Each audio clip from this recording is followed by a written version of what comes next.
Aqui nós temos uma gravura, né, do episódio de Inês de Castro, a morte de Inês de Castro. Ele está no canto 3, né, da estrofe 118 a 135, lá do poema épico, ou seja, dessa epopeia Os Lusíadas. Então aqui a gente vê o Dom João VI, né, que é o pai do Dom Pedro, tá? A gente vê a Inês de Castro, os filhinhos, né, dela com o Dom Pedro, e aqui os algozes, né, que estão segurando-a para matá-la, para desferir então o punhal e matar a Inês. Vamos aqui iniciar a leitura. Passada esta tão próspera vitória, tornado Afonso a lusitana terra, ao se lograr da paz com tanta glória, quanto soube ganhar na dura guerra, o caso triste digno na memória, que do sepulcro os homens desenterra, aconteceu da mísera e mesquinha, que depois de ser morta, foi rainha. Olha só, então esse início falou o quê? Que Dom João, ele retorna então da guerra, né? Ele retorna vitorioso, foram 10 anos de guerra, e quando ele retorna então à Lusitana Terra, ou seja, Terra Lusitana, ou seja, Portugal, ele então vai acontecer toda essa tragédia por ele mandar matar a Inês, não é isso? Bom, aí na estrofe 119. Tu, só tu por amor, com força crua, que os corações humanos tanto obriga, deste causa molesta morte sua. Morte de quem? Da Inês. Como se a fora pérfida inimiga, como se a Inês fosse inimiga desse amor. Se dizem, fero amor, que a sede tua, nem com lágrimas tristes se mitiga. É porque queres, áspero e tirano, tuas aras banharem sangue humano. É como se o amor só conseguisse matar a sua sede, não com as lágrimas de tristeza, mas com o sangue derramado da própria Inês. Percebam que o amor aqui ele foi personificado como se ele fosse uma pessoa, né?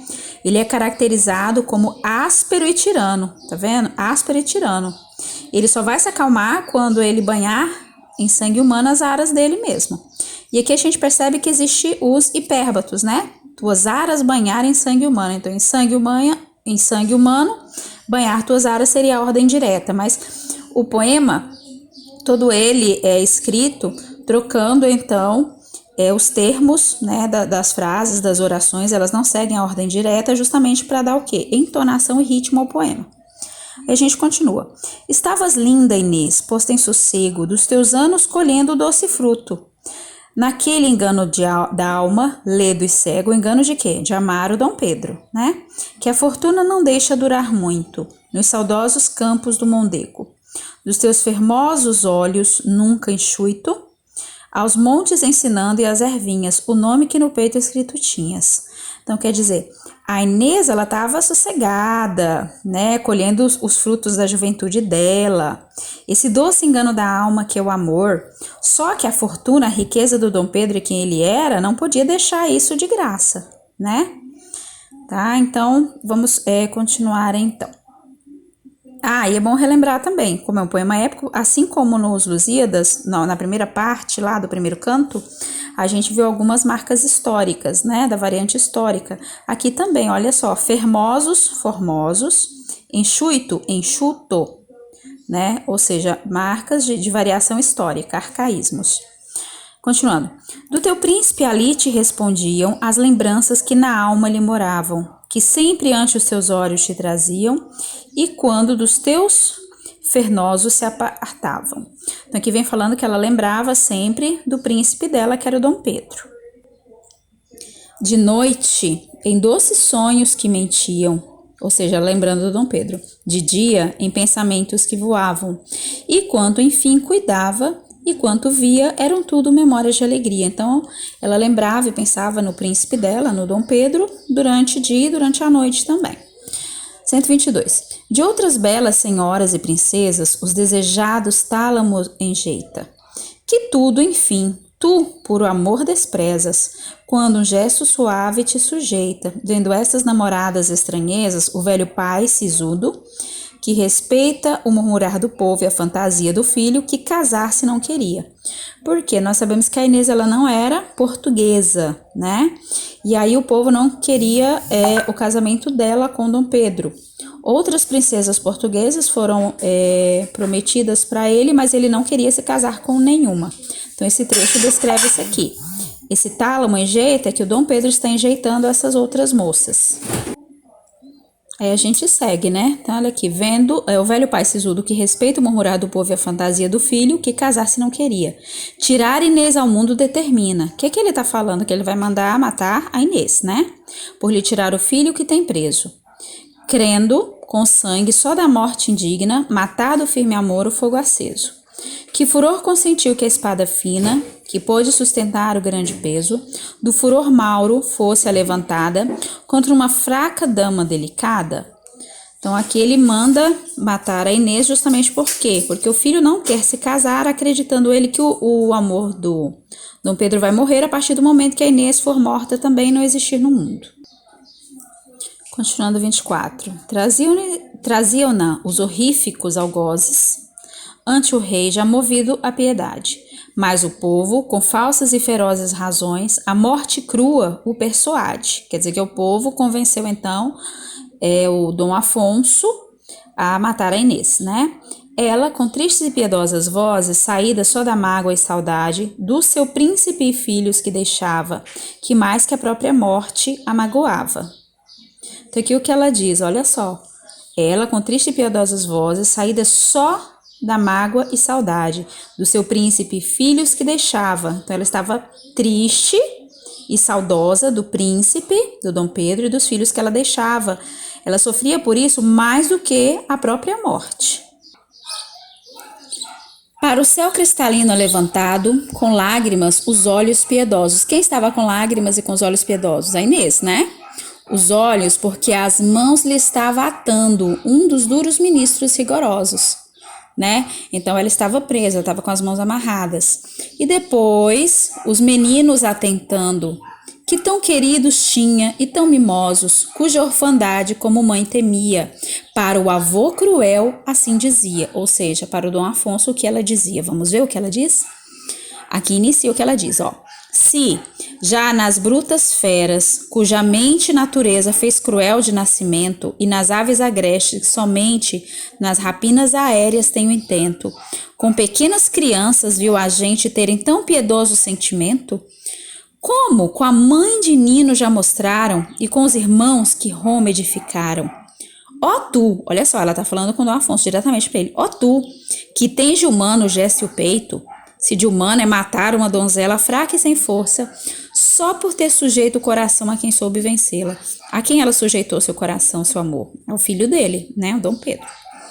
A estas criancinhas tem respeito. Olha só o que ela fala pro avô, né? A essas criancinhas tem respeito, pois o não tens a morte escura dela. Mova-te a piedade, sua e minha, pois não te move a culpa que não tinha. Aí ela continua então, aqui. E se vencendo a maura resistência, a morte sabe dar com fogo e ferro, sabe também dar vida com clemência. Tá falando para ele, ó, se você sabe trazer a morte a fogo e ferro, saiba também dar a vida com clemência. A quem peja perdê-la, não faz erro. Porque o que a Inês fez de errado? Nada, né? Mas, se tu assim merece esta inocência, põe-me em perpétuo e mísero desterro, na Sítia fria, ou lá na Líbia ardente, onde em lágrimas vive eternamente. Ela pediu que ele a desterrasse, que ele a expulsasse de Portugal, que ela fosse para um lugar muito quente, na Líbia, na África, ou na Sítia, que era congelada, que ele a expulsasse de Portugal, mas que não a mandasse matar. Continuando. Põe-me onde se use toda a feridade, entre leões e tigres, e verei se neles achar posso a piedade, que entre peitos humanos não achei.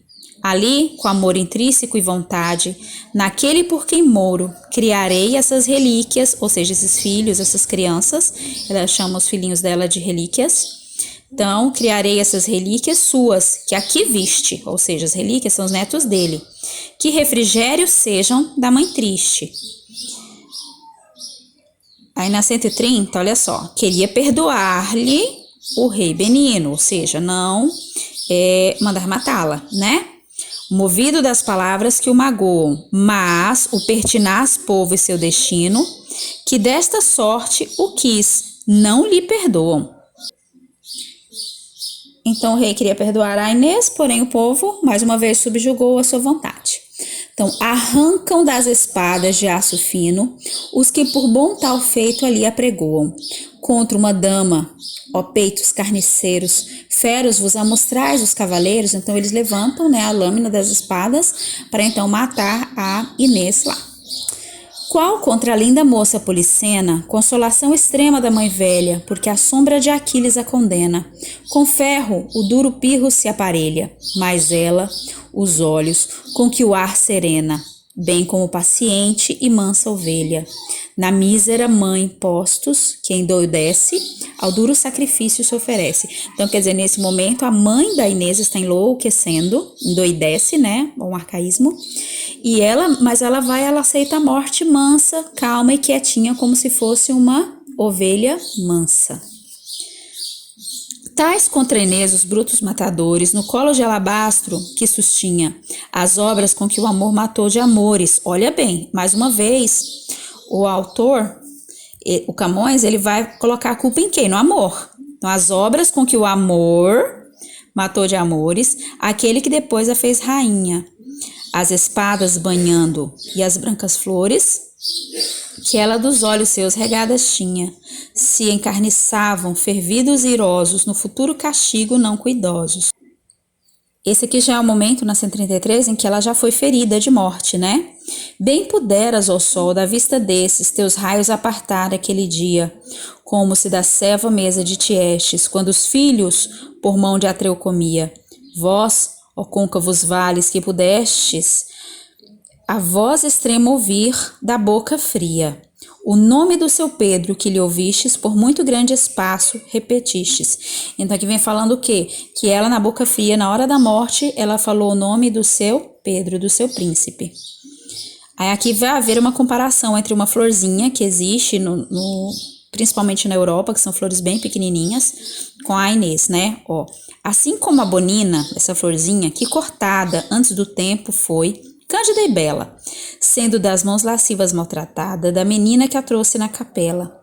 O cheiro traz perdido e a cor murchada. Então aqui vai haver a comparação entre essa flor e a Inês. Tal está, assim como essa flor que morreu, tal está morta a pálida donzela. Secas do rosto as rosas e perdida, a branca e viva cor com a doce vida. As filhas do Mondego, vai se fazer menção às ninfas, né, do rio Mondego. As filhas do Mondego, a morte escura, longo tempo chorando, memoraram, e, por memória eterna, em fonte pura, as lágrimas choradas transformaram. O nome lhe puseram, que ainda dura, dos amores de Inês que ali passaram. Vede que fresca fonte rega as flores, que lágrimas são a água e o nome amor. Lá é a fonte das lágrimas, que ainda existe em Portugal, nessa quinta, né, onde ocorreu então o romance, o amor do próprio Dom Pedro com a Inês, tá? Então aqui a gente finaliza esse trecho para que vocês possam então fazer atividade.